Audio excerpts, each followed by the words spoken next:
धरती की उत्पत्ति से लेकर अब तक बहुत से जीवों ने इस धरती पर राज किया है, जिसमें सबसे पहले नाम आता है डायनासोर्स का। लेकिन ऐसा नहीं है कि इस धरती पर डायनासोर्स ही इकलौते विशाल और खतरनाक जीव हुआ करते थे।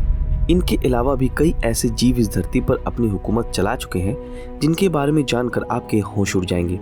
जिसमें सबसे पहले नाम आता है मेगलाडोन शार्क का, जो अपने समय में समुद्र में राज किया करते थे, जो आज से करीब 10,000 साल पहले इस धरती से विलुप्त हो चुके हैं, जो इतने विशाल और ताकतवर होते थे कि डायनासोर्स को ही अपना शिकार बना लेते थे। और दूसरा है टाइटानोबोआ, एक ऐसा विशालकाय सांप जो आज के एनाकोंडा से भी 3 गुना ज्यादा बड़ा हुआ करता था। लेकिन फ्रेंड्स, ये दोनों विशालकाय जीव एक दूसरे के समय में मौजूद नहीं थे, यानी कि इन दोनों खूंखार जानवरों का सामना एक दूसरे से कभी नहीं हुआ था। लेकिन जरा सोचिए कि अगर ऐसा मुमकिन हो पाता, यानी अगर कभी मेगलाडोन शार्क और टाइटानोबोआ आमने सामने होते तो क्या होता? इनकी लड़ाई में कौन विजय प्राप्त करता? ऐसे और भी सवालों के जवाब आपको वीडियो में आगे पता चलेंगे। सो फ्रेंड्स, हो सके तो वीडियो को अंत तक जरूर देखें। तो चलिए शुरू करते हैं। सबसे पहले आता है मेगलाडोन शार्क के बारे में। मेगलाडोन का साइज 60 फीट और इनके जबड़े का साइज करीब 3 मीटर तक होता था।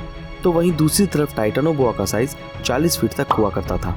मेगलाडोन के दांतों का साइज 7 इंच तक होता था और इनके जबड़े में करीब 270 दांत होते थे और इनका जबड़ा इतना बड़ा होता था कि जिसमें 3 लोग एक साथ समा सकते थे। इससे आप इनके आकार का अंदाजा तो लगा ही सकते हैं।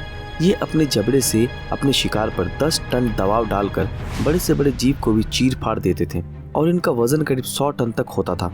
लेकिन बावजूद इतने विशाल आकार के भी मेगलाडोन बहुत अच्छी तरह से पानी में तैर सकते थे और समुद्री जीवों के बीच मेगलाडोन की दहशत काफी ज्यादा थी। इन्हें अपना पेट भरने के लिए रोजाना 1 टन से भी ज्यादा खाने की जरूरत होती थी।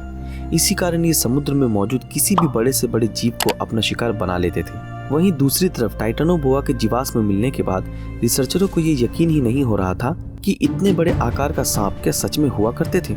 इनकी भी खास बात ये थी कि ये आज के एनाकोंडा की तरह ही अपने शिकार को अपने शरीर से जकड़कर उसका दम घोटकर उसे मौत की घाट उतार देते थे। और इसके साथ साथ इनकी एक सबसे डरावनी बात तो ये थी कि ये विशालकाय सांप अपने शिकार को एक ही बार में पूरा का पूरा निगल जाते थे। वैसे रिसर्चरों की अगर माने तो ये शिकार भी पानी में ही अपना ज्यादा समय बिताते थे और बड़े बड़े मगरमच्छों को भी निगल कर उन्हें अपना शिकार बना लेते थे। अब ऐसे में ये होता कि ये दोनों शिकारी जीव एक दूसरे के सामने हो, तो ऐसे में अगर टाइटानोबोआ को मेगलाडोन से जीतना है तो सबसे पहले उसे मेगलाडोन को अपने शिकंजे में जकड़ना पड़ेगा। लेकिन उसके लिए टाइटानोबोआ को मेगलाडोन को अपने पकड़ में लाने की जरूरत है।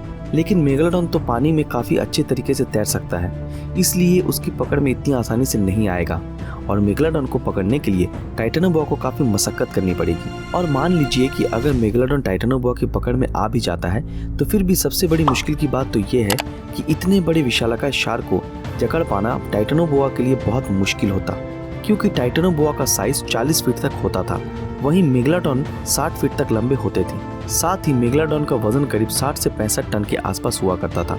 इसका मतलब ये कि टाइटानोबोआ कभी भी मेगलाडोन को अपने इस जाल में फांस नहीं सकता था। वहीं दूसरी तरफ अगर मेगलाडोन अपने इन नुकीले 7 इंच लंबे दांतों से टाइटानोबोआ के ऊपर अटैक करता तो वो इससे बच पाने में असमर्थ होते। जहां मेगलाडोन अपने नुकीले विशाल दांतों से पत्थर जैसे सख्त जीवों को भी अपना शिकार बना लेते हैं, वहीं ये मेगलाडोन शार्क अपने 7 इंच लंबे दांतों से और उनसे उत्पन्न 10 टन वजन से जब टाइटानोबोआ के शरीर पे वार करता तो पलक झपकते ही टाइटानोबोआ के शरीर के टुकड़े टुकड़े हो जाते। जैसे कि हम जानते हैं कि मेगलाडोन को रोजाना 1 टन से भी ज्यादा खाने की जरूरत होती है, तो ऐसे में अगर मेगलाडोन ने टाइटानोबोआ का शिकार कर लिया तो मेगलाडोन को 2 दिन तक खाना खाने की जरूरत ही नहीं पड़ती।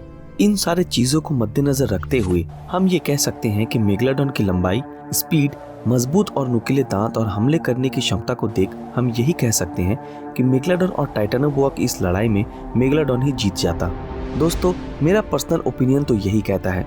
फ्रेंड्स, इस बारे में आपकी क्या राय है हमें कमेंट में जरूर बताएं। अगर आप लोगों को ये वीडियो पसंद आया तो इस वीडियो को लाइक और ज्यादा से ज्यादा शेयर जरूर करें। अगर आप हमारे इस चैनल स्पाई पीडिया पे नए हैं तो हमारे चैनल को सब्सक्राइब करके बेल आइकन ऑन कर दें। तो फिर मिलते हैं आपके साथ अगले वीडियो में। तब तक के लिए अलविदा।